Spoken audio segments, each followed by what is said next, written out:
مولاي صل وسلم دائما أبدا على حبيبك خير الخلق كلهم.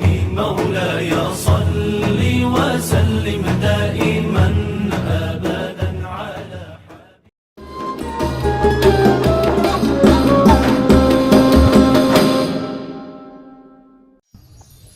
Assalamualaikum warahmatullahi wabarakatuh. Segala puji bagi Allah yang telah menurunkan kita nikmat iman, Islam, serta kesehatan. Sholawat serta salam semoga tercurahkan pada uswatun hasanah kita Nabi Muhammad Sallallahu Alaihi Wasallam. Hadirin yang dirahmati Allah, rasa lapar adalah fitrah manusia. Namun dalam Islam, rasa lapar bukan hanya kekosongan lambung, melainkan sekolah atau madrasah karakter. Jadi, kultur kita kali ini adalah menahan lapar, mendidik sabar. 1. Lapar sebagai ujian ketakwaan. Allah SWT berfirman dalam surat Al-Baqarah ayat 155 yang artinya, dan kami akan menguji kamu dengan rasa ketakutan, kelaparan, kekurangan harta, jiwa, dan buah-buahan. Dan sampaikanlah berita gembira ini kepada orang-orang yang sabar. Ayat ini menegaskan bahwa lapar adalah salah satu instrumen ujian dari Allah. Bedanya, saat berpuasa, kita memilih untuk lapar demi ketaatan. Lapar termasuk ujian dalam melatih kesabaran dan sabar dalam menjalankan perintah Allah Subhanahu wa Ta'ala. 2. Mengendalikan kemauan bukan sekedar kebutuhan. Sabar dalam bahasa berarti al-imsak atau menahan. Nafsu seringkali mendikte kita menjadi emosional, terburu-buru, dan serakah.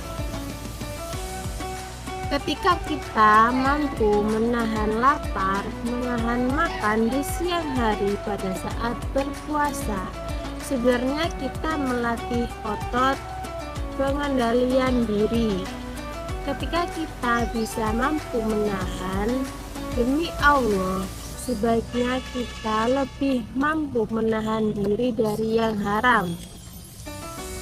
Haram hartanya, harta haram, lisan yang tajam, dan pandangan maksiat. 3. Menumbuhkan empati, sabar dalam kesusahan.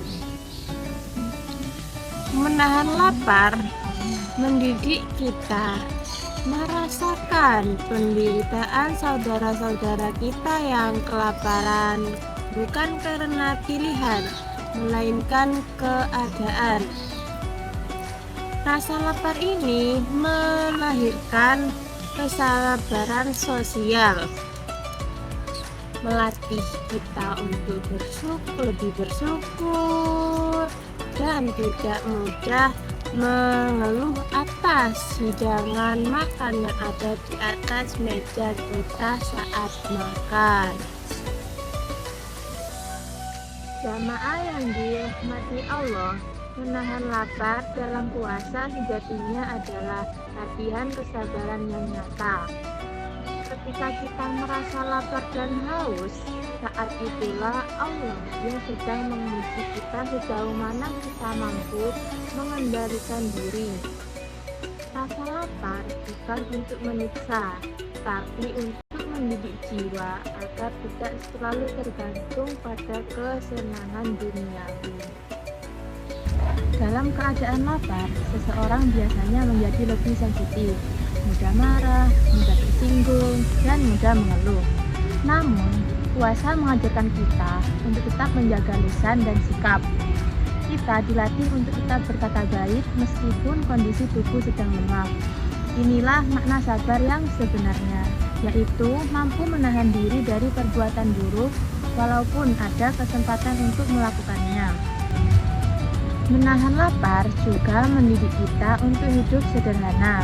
Kita terbiasa makan kapan saja saat ingin, tetapi puasa membatasi itu semua. Dengan batasan tersebut, kita menjadi lebih menghargai nikmat makanan dan minuman.